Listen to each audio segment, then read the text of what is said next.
Hai, saya Sigma Story. Selamat datang di channel saya yang hari ini akan menceritakan tentang kasus kejahatan nyata pada tahun 2000. Seorang gadis kecil ditemukan tak bernyawa di kuburan dangkal dekat dengan rumah kakeknya. Ini adalah kasus Sarah Paine. Nama lengkap Sarah adalah Sarah Evelyn Isobel Paine, berusia 8 tahun tinggal di Inggris dengan ibunya bernama Sarah Jane Paine dan ayahnya bernama Michael. Selain itu, Sarah memiliki dua kakak laki-laki yang bernama Lee berusia 13 tahun dan Luke 11 tahun dan seorang adik perempuan bernama Charlotte berusia 6 tahun. Ibunya mengatakan bahwa Sarah adalah gadis yang sangat feminin, suka warna pink, sangat menyukai bunga, dan sangat menyukai peri. Pada tanggal 1 Juli 2000, Sarah dan keluarganya pulang untuk mengunjungi kakek nenek mereka yang tinggal di pantai barat Inggris. Namun, perjalanan mereka berubah menjadi mimpi buruk yang mengerikan. Pada malam 1 Juli, Sarah bersama dua kakak laki-laki dan adik perempuannya sedang bermain petak umpet. Sarah Paine mencari sejenak di ladang jagung dekat rumah kakek neneknya, namun ia terjatuh dan melukai kakinya. Sarah menangis dan berlari langsung ke rumah kakek neneknya, dan itu hanya reaksi biasa bagi seorang anak. Ketika melihat adiknya berlari kembali, kakak laki-lakinya bernama Lee yang berusia 13 tahun berlari mengejar dengan jarak sekitar 100 meter di antara keduanya. Namun, ketika baru saja ia melepaskan pandangannya dari adiknya selama 30 detik, Sarah menghilang. Itu juga kali terakhir ia melihat adiknya hidup ketika ia mencari di seluruh ladang jagung dan tidak dapat menemukan Sarah. Ia tahu ada yang salah dan berlari pulang untuk memberi tahu orang tuanya. Mendengar hal itu, keluarga Paine segera keluar mencari Sarah di sekitar area itu dan menemukan bahwa mereka juga tidak bisa menemukannya. Mereka memberitahu polisi dan ketika polisi tiba, hal pertama yang mereka lakukan adalah menginterogasi kedua kakak laki-laki dan adik perempuan Sarah tentang apa yang terjadi sebelum gadis itu menghilang. Kakak laki-laki yang lebih tua mengatakan bahwa ketika ia pergi ke tepi ladang jagung untuk mengejar Sarah, ia melihat truk putih dengan kecepatan tinggi pergi. Terutama pria yang mengemudi mobil itu terlihat sangat kotor dan berantakan. Bahkan, dia melambaikan tangannya padaku saat itu. Pada saat itu, saya tidak terlalu memikirkannya dan hanya terus mencari adik saya. Saya hanya berpikir mungkin adiknya Sarah sedang menggodanya, jadi dia hanya bersembunyi di suatu tempat. Tetapi setelah Sarah dikonfirmasi hilang, orang mulai mencurigai bahwa pria dalam truk itu pasti terkait dengan kejadian tersebut. Pencarian massal dilakukan atas hilangnya seorang gadis berusia 8 tahun. Polisi dan relawan menyisir area tersebut untuk mencari petunjuk dan segera kabar pencarian ini menyebar di seluruh program berita. Orang tua Sarah tampil di media hampir setiap hari untuk memohon bantuan semua orang. Dan pada tanggal 10 Juli, polisi menerima kabar bahwa beberapa orang telah melihat seorang bayi perempuan persis seperti yang digambarkan tentang Sarah di Cheshire, sekitar 300 km dari tempat Sarah menghilang. Meskipun ternyata itu adalah informasi yang salah, tetapi itu tetap memberi harapan bagi orang tua Sarah.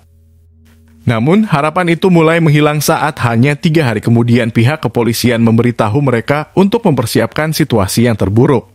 Mereka mengatakan bahwa setelah semua penyelidikan, kemungkinan Sarah masih hidup dan sehat sangatlah rendah, dan itulah kenyataannya.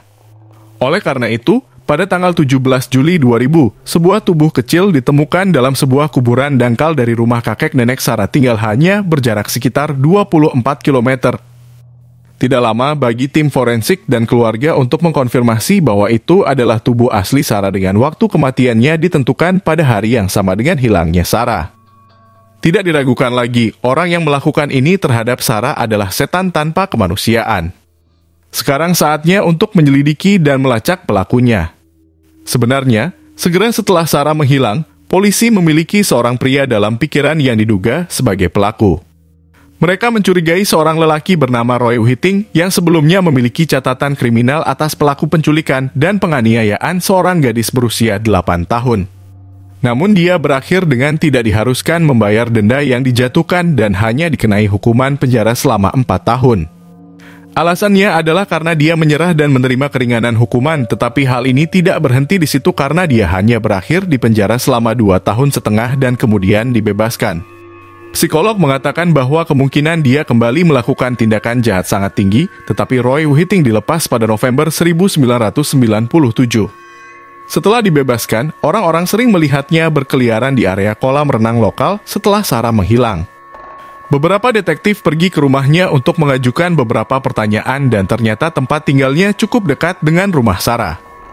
Dia memberikan alibi kepada polisi bahwa pada hari Sarah menghilang, antara pukul 5.30 sore hingga 9.30 malam, dia pergi ke pameran di kota lain sekitar 30 km di luar sana. Namun, ketika berbicara dengan polisi, sehelai kertas jatuh dari saku bajunya. Isinya adalah tagihan bensin Roy pada tanggal 1 Juli di sebuah pompa bensin di Colham. Pada umumnya, tempat dan waktu membuktikan bahwa Roy sedang berbohong tentang alibinya. Dan berdasarkan itu, Roy dibawa ke kantor polisi untuk diinterogasi lebih lanjut. Tetapi dia menolak menjawab semua pertanyaan polisi.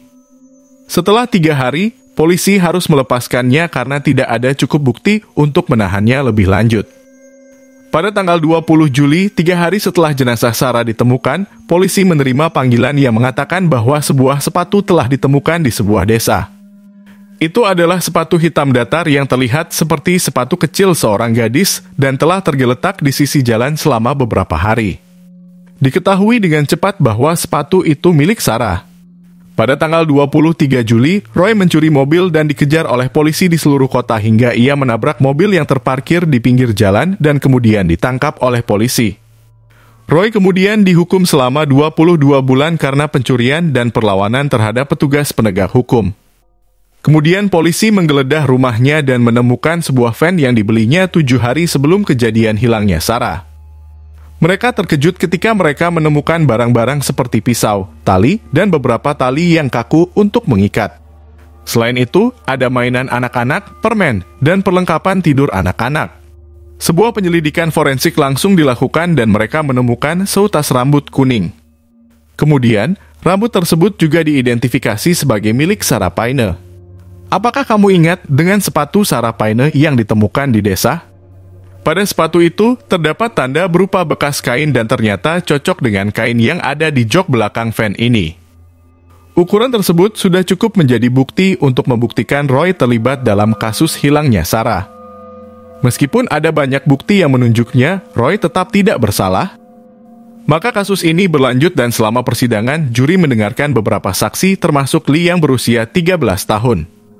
Lee sendiri mengatakan bahwa pada hari Sarah menghilang, dia melihat seorang pria di dalam sebuah van putih dan pria itu bahkan melambaikan tangannya kepadanya. Lee mengatakan pria itu terlihat sangat mirip dengan penampilan Roy. Selain itu, 2 orang lain juga bersaksi bahwa pada hari kehilangan Sarah, yaitu 1 Juli, mereka melihat sebuah truk berwarna putih yang mirip digunakan oleh Roy di dekat lokasi jenazah Sarah ditemukan. Oleh karena itu, pada tanggal 12 Desember 2001, Roy secara resmi dijatuhi hukuman penjara seumur hidup, setidaknya dia harus menjalani hukuman penjara selama 40 tahun sebelum ada kemungkinan keringanan hukuman. Jika dihitung, 40 tahun tersebut akan berakhir pada tahun 2041 ketika ia berusia 82 tahun.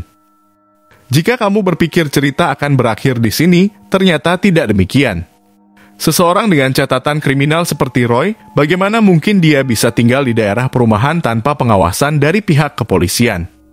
Hal ini membuat orang-orang, terutama keluarga korban, sangat marah.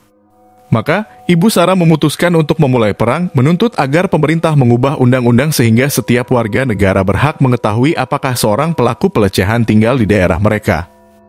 Meski belum banyak yang setuju, pada tahun 2011, permintaan tersebut setujui menjadi serangkaian undang-undang yang disebut Hukum Sarah dan dengan cepat dikenal di seluruh Inggris. Tak lama setelah itu, Ibu Sarah juga menulis sebuah buku berjudul Kisah Ibunda Sarah Paine. Jelas kasus ini sudah terjadi lama sekali, namun kesedihannya tetap membekas selamanya, terutama bagi keluarga korban. Ibunda Sarah kemudian meninggal dunia karena menderita stroke, sedangkan suaminya sangat terpukul atas kehilangan putrinya hingga menjadi depresi dan semakin banyak minum alkohol. Tidak lama setelah itu, pasangan tersebut bercerai. Yang paling menyedihkan adalah bahwa pada tahun 2014, mantan suaminya ditemukan meninggal di rumah karena penyakit terkait minum alkohol yang berlebihan sebelumnya. Roy, orang yang paling jahat dalam cerita ini, hingga hari ini dia masih membayar harga di penjara. Mengapa saya mengatakan membayar? karena dia selalu hidup dalam ketakutan bahwa narapidana lain akan menyerangnya. Sejauh yang saya tahu, narapidana yang melakukan kejahatan terhadap anak di bawah umur biasanya akan diteror oleh narapidana lain, dan mereka sangat menghina orang-orang seperti itu. Faktanya, Roy sebenarnya pernah diserang sebanyak 3 kali dan setiap kali dengan senjata yang berbeda meskipun luka-lukanya tidak terlalu parah. Tapi cukup menurunkan gairah hidupnya dan tidak bisa tidur dengan tenang sepanjang sisa hidupnya. Itulah kisahnya, terima kasih sudah menonton.